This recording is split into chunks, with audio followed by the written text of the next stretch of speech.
and welcome back to Advent. I woke up this morning, I put on a purple sweater because purple is the dominant color of Advent. If you do the Advent candles, they go 4 weeks, purple, purple, pink, purple. And I'll explain the pink one at week 3.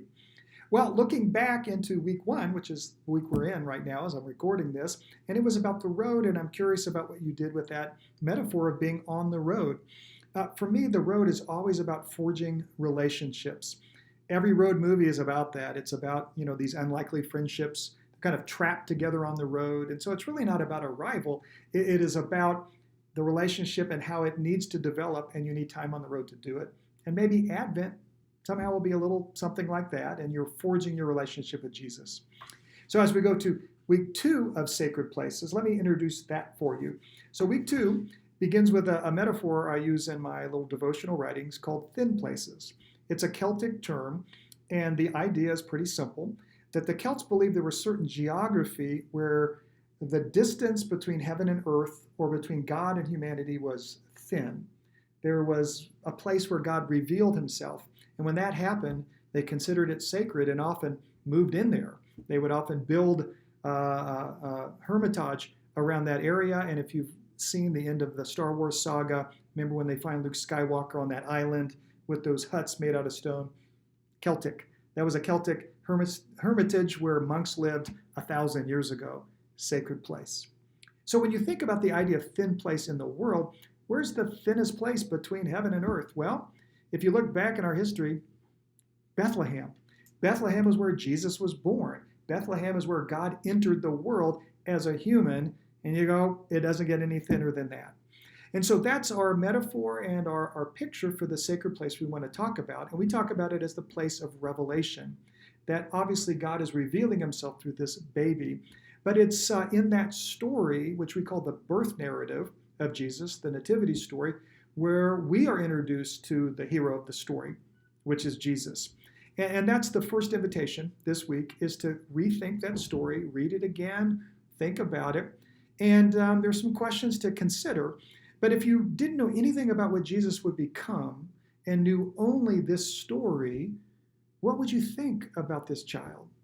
You have this idea that, not this idea, but this part of the story where the heavens actually, there's an astrological sign of a star that reveals a new king to be born, and pagans from the east come, and this is a special kid. And at the same time, you have this humble couple that had to get married, kind of a shotgun wedding, if you will. And there's no place for him to be born. Even though he's a king, he's born in a stable. And just those two things, you go, this is going to be a very unusual person.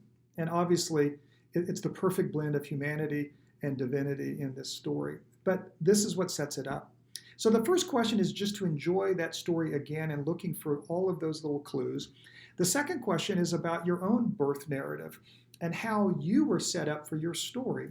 And this is a great opportunity for you to think back. You're a little too young to remember your birth, but maybe talk to even your parents and ask, what was going on when I was born? Because it is the beginning of your story, but you're part of someone else's story, the story of your parents. And that's how your life began, and maybe there's some clues in there about who you are and who you were designed to be. And then the last question takes the metaphor from your physical birth into the spiritual birth. And how do you look at that?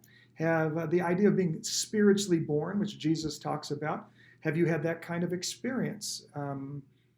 Do you think in those terms? And if not, kind of how do you think about it as you look at yourself today? So that's what we're doing, the thin place of Bethlehem, a place of revelation, and how God chooses to reveal himself. And I'll leave you with this thought about you, is that you were meant to be.